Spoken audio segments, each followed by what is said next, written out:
Hi guys, my name is Piyanshu Jani. You're watching Encyclo Hub. In this one video, we are discussing question number 8. Before starting this, I want to share something. We are providing all the solution of this PDF and other code also.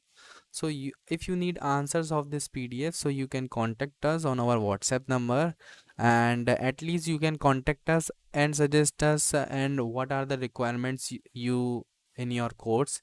So we provide all the solution, all the material regarding to you. And so this one is the question, which is question number 8. A toroid has mean circumference 0.4 meter and has 600 turns, each carrying a current of 0.12 angstrom, and calculate H and B.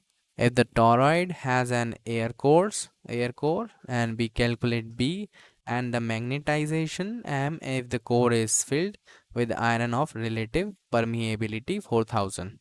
So this is the question which you need to solve, and if you need answer, you can contact us. If you are not satisfied answer, you can contact us again for clarification of your answer.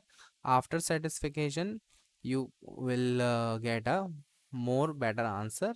Thank you so much. We will meet you in the next video.